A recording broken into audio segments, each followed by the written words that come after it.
¿Quieres saber datos interesantes acerca del esófago? Te invito a descubrirlos aquí. Como nos indica el primer punto, empezaremos hablando brevemente sobre la etimología del esófago. Después daremos un pequeño resumen sobre la historia de este órgano, siguiendo con la descripción de la función y después, con la de la estructura. Hablaremos del tamaño del esófago, así como la descripción de la ubicación del mismo, finalizando con la relación anatómica del esófago con otros órganos. Entrando con la etimología del esófago en el griego se traduce como que lleva o transporta lo que comemos, puesto que la palabra está dividida en oiso, que significa llevar, y por otra parte, se separa en fak, que significa comer. Los primeros registros de la comprensión del esófago se remontan a la antigua Grecia. La antigua Grecia estaba ubicada en el extremo sur de la península de los Balcanes y se componía de varias regiones: la Grecia continental, la peninsular o Peloponeso, la insular y la asiática. Hipócrates, a menudo considerado el padre de la medicina occidental por ser un prestigioso médico de la antigua Grecia, describió el esófago como un tubo que conecta la garganta con el estómago. Sin embargo, su comprensión anatómica era limitada por las capacidades tecnológicas de la época. Aristóteles, el gran filósofo y naturalista griego, también realizó observaciones sobre el esófago. En su obra Historia de los Animales, describió el esófago como un pasaje común tanto para el aire como para los alimentos en animales como los mamíferos y las aves. Estas observaciones sentaron las bases para una comprensión más profunda de la anatomía y la fisiología del esófago. Con la llegada de la era moderna, la comprensión del esófago se ha beneficiado enormemente de los avances tecnológicos. La introducción de la endoscopia en el siglo XX permitió a los médicos visualizar directamente el interior del esófago, diagnosticar trastornos y realizar tratamientos con mayor precisión. Además, la investigación en fisiología ha arrojado resultados sobre los mecanismos detrás de la deglución y los trastornos asociados con el esófago. Se ha descubierto que el esófago funciona mediante contracciones musculares coordinadas, conocidas como peristalsis, que empujan los alimentos hacia el estómago. Se ha identificado una variedad de trastornos esofágicos, desde el reflujo ácido hasta la acalasia, cada uno con sus propias características y opciones de tratamiento. Así como también gracias a la tecnología han habido descubrimientos como el microbioma esofágico, barrera epitelial esofágica, terapia celular y regeneración esofágica. Ahora les diré algunas de las funciones que posee este órgano. Número 1. El transporte de alimentos durante la deglución, muy importante en el proceso de la digestión.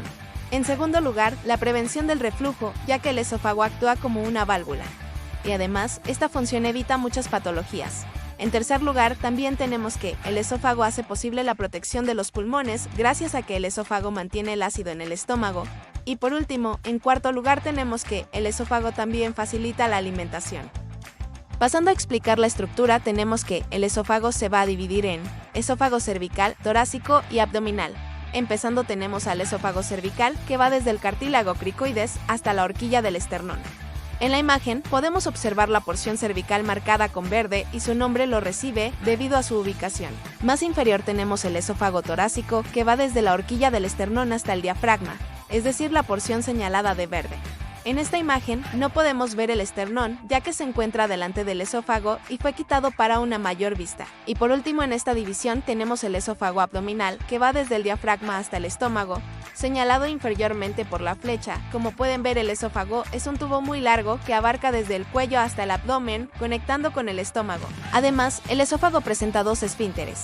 El esfínter esofágico superior, que lo separa de la faringe y además es la puerta de entrada para los alimentos, y el esfínter esofágico inferior, que lo separa del estómago y funciona como puerta de salida.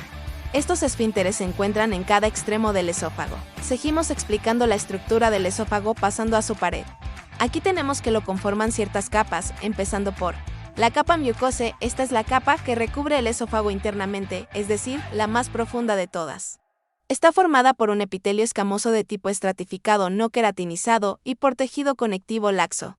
El epitelio escamoso se renueva continuamente por la constante formación de células nuevas.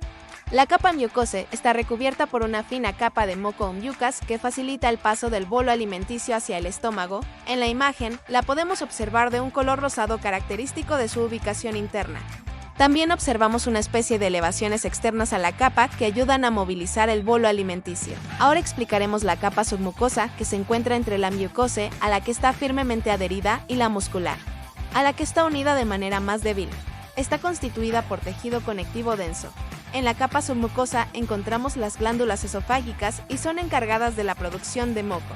Esta capa es rica en fibras nerviosas y vasos sanguíneos. Por último, tenemos la capa muscular del esófago, que está formada por una capa circular interna en dirección perimetral y otra capa longitudinal externa. La musculatura que constituye el esófago es de tipo liso y estriado, estando el músculo estriado en los primeros 5 a 6 centímetros del esófago, es decir, la primera parte del esófago, y a medida que se avanza hacia el estómago, se va produciendo una transición, o sea, un cambio con el músculo liso, estando los dos últimos tercios del esófago constituidos exclusivamente por músculo liso. Al contraerse la capa muscular, se produce el movimiento peristáltico que hace que el bolo alimenticio avance hacia el estómago. A diferencia del resto del tubo digestivo, el esófago no presenta capa serosa, lo que hace que las intervenciones quirúrgicas en dicho órgano sean bastante difíciles y se eviten en la medida de lo posible. Como bien podemos observar en la imagen, nervios que están inervando la capa muscular de esófago, hablaremos un poco de ello. Como puedes imaginar, no es posible controlar el esófago voluntariamente.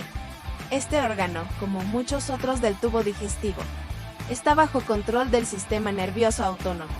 El componente parasimpático de la porción cervical está a cargo del nervio laríngeo recurrente, ramo del nervio vago exparacraneal, mientras que las fibras simpáticas provienen del tronco simpático cervical. La porción torácica del esófago está inervada por el plexo esofágico, una red nerviosa autónoma que rodea el esófago. El componente parasimpático del plexo se origina del nervio vago, mientras que las fibras simpáticas también provienen del tronco simpático cervical. En contraste con las porciones anteriores, la porción abdominal es ligeramente diferente. Su inervación parasimpática nace del plexo nervioso esofágico, mientras que el componente parasimpático se origina desde los nervios espinales 5 al 12, T5, T12, a través de una precisa interacción entre sus componentes simpático y parasimpático. Se puede mantener el tono de los esfínteres esofágicos, además de permitir su relajación temporal y dar lugar a la generación de ondas peristálticas. Terminado con esto, ahora pasaremos a dar datos que te podrían interesar sobre el esófago. Tenemos que el tamaño del esófago puede variar de una persona a otra, pero en general tiene una longitud aproximada de 25 a 30 centímetros en adultos. Su diámetro varía a lo largo de su longitud, siendo más estrecho en la parte superior cerca de la garganta y más ancho en la parte inferior cerca del estómago. Otro dato muy importante del esófago es saber su ubicación. El esófago se encuentra ubicado en la parte posterior del cuello y del tórax. Se extiende desde la parte posterior de la boca, pasando por el cuello y el pecho, hasta llegar al abdomen, donde se conecta con el estómago. Para concluir con el video, mencionaremos las estructuras más importantes con las que se relaciona anatómicamente el esófago, empezando por la tráquea. La tráquea se encuentra justo anterior al esófago, en el cuello y el tórax superior. Ambos están separados por la membrana traqueoesofágica. Después tenemos la laringe. La laringe está ubicada anteriormente al esófago en el cuello. La epiglotis, una estructura cartilaginosa en la laringe. Se cierra durante la deglución para evitar que los alimentos ingresen en la tráquea en lugar de dirigirse hacia el esófago. Más inferior tenemos el corazón. El esófago pasa justo detrás del corazón en su recorrido desde el cuello hasta el tórax. En esta área se encuentra cerca del atrio izquierdo y la aorta.